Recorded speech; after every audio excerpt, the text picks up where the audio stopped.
Hello guys, magandang araw po. For today's video, share ko po sa inyo paano nga ba mag-open or gumawa ng Tabi account. Tabi account, kasama na natin si Tamara. Both kasi yung dalawa kasi na yan, meron ako niyan sa Saudi.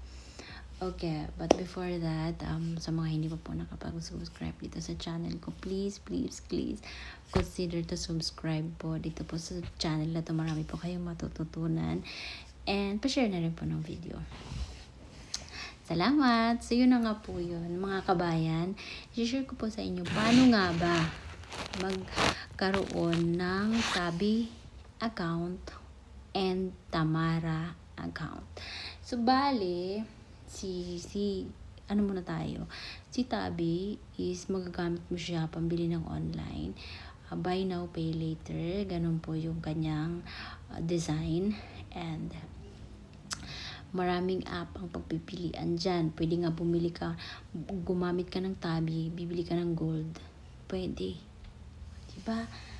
Ganun kaganda. So basta paalala lang din, be a responsible borrower. So, kailangan magbayad ka online kasi pag ang maganda sa Saudi, pag gamit ka ng Tamara o kaya Tabi, walang interest. Zero interest yan. Unless mag-overdue ka. Kasi sa overdue, kung kunyari,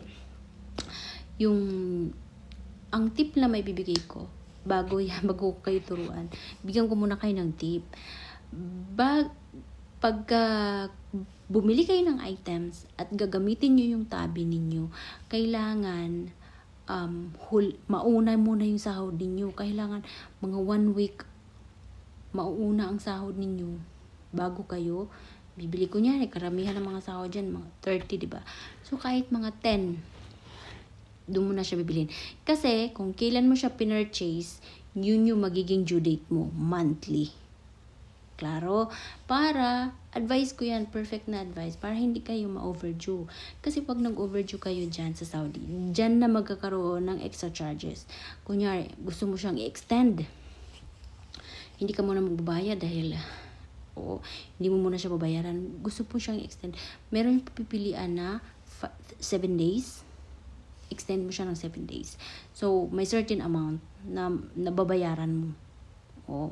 Kasi para doon ka magkakaroon. Pero kung ako never ako na overdue dyan. Kasi ganyan nga ang ginawa ko. Pag meron akong gustong bilhin sa Shein, sa Amazon, sa Non, o diba?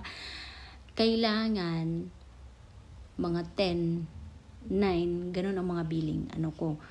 Kasi kung kailan mo siya ipipurchase, yun yung magiging due mo monthly. Yung ka magbabayad monthly. So, bali ngayon, share ko na sa inyo. So, kung gusto mo magkaroon ng Tabi, be a responsible borrower, okay? Kasi parang hindi ka magka-problema dahil Saudi Arabia yan. Para smooth lang, di ba? While nagtatrabaho ka, nabibili mo yung gusto mo, nang hindi compromise yung budget mo monthly. Di ba? Kasi nabibili mo siya, nababayaran mo siya pa unti-unti. Merong 6 months mode of payment, may 3 months. So, dati 4 months, 6 months, merong ganun. So, pagpipilian may magkano yan doon.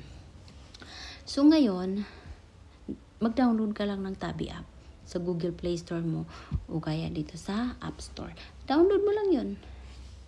Kailangan lang mayroon kang, kasi may bank account ka.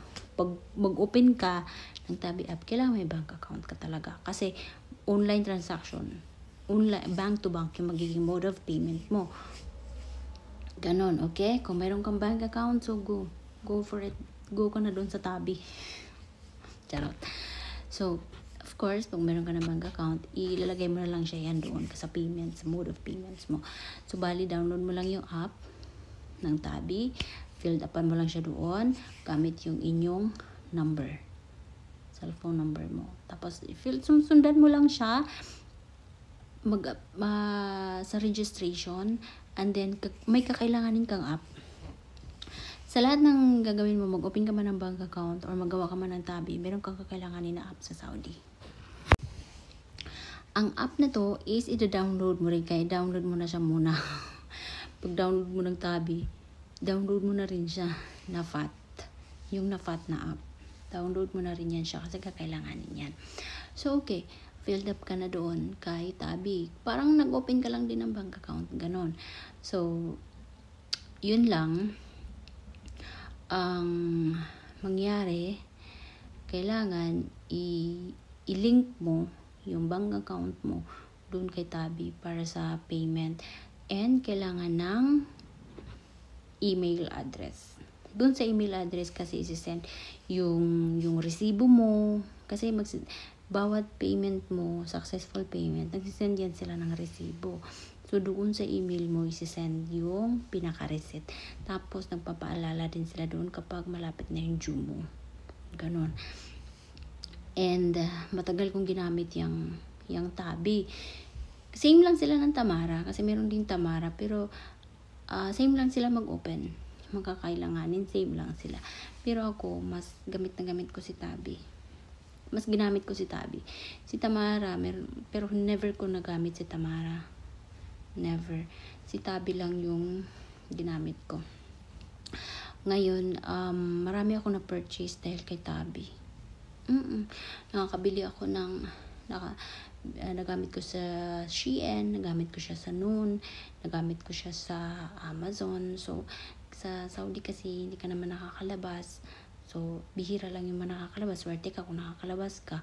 Pero, may solusyon na ngayon. Andiyan na si Tabi.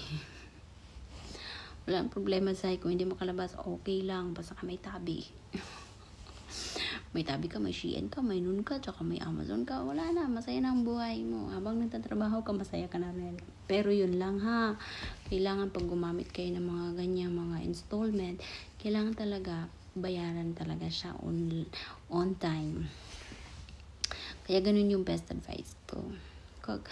Pag may gusto kayong bilhin, kailangan, kasi mga 30 ang mga sahuran dyan eh. So ako dati, tuwing 10 talaga ako niya nagbibili ko, may gusto kong bilhin tuwing 10. So yun. Napakadali lang bumili dyan. Mahirap pag-ipon, ano? Joke lang. Pero at least kasi nabibili mo yung mga gusto mo. Hindi mo na kailangan umasa sa amo mo na pupunta ka sa ganito, bibili ka ng ganito. So, hindi na. Nasa cellphone mo na lang. So, yun lang. Napakadali lang. Napakadali lang. Approve agad. Kay Tabi. Approve ka agad dyan. Walang problema. Basta magbayad para hindi ka magka-problema sa immigration hindi ka makakalabas ng Saudi Arabia kung may bayaran ka dyan sa Tabi na yan. Kasi, recorded yan. So, para wala tayong problema, magbayad. Yun lang yun. Para kasi, malaking bagay din yan siya. Nandyan ako. Talagang gamit ko siya. Nakabili ako ng mga gusto ko nang hindi nako-compromise yung padala ko. Kasi installment man siya. So, ganun lang. Ganun lang talaga eh. Wala naman masama gumamit ka ng mga ganyan installment. Basta nagbabayad ka lang, di ba? So, yun lang yun. So, yun lang yung paalala ha. Kapag gumamit kayo niyan, bayaran siya on time. Or kung hindi mabayaran on time, pwede ka naman mag-extend. Meron namang mga options doon papipilian para hindi ka magkaroon ng problema. Yun na lang, may extra charges na yun. May additional. Kung gusto mo mag-extend ng 7 days, magbabayad ka lang doon. So, pero okay pa rin yun. At least, hindi ka magka-problema, di ba? So, yun lang yung mga kabayan. Thank you for watching and God bless po sa ating lahat. Bye!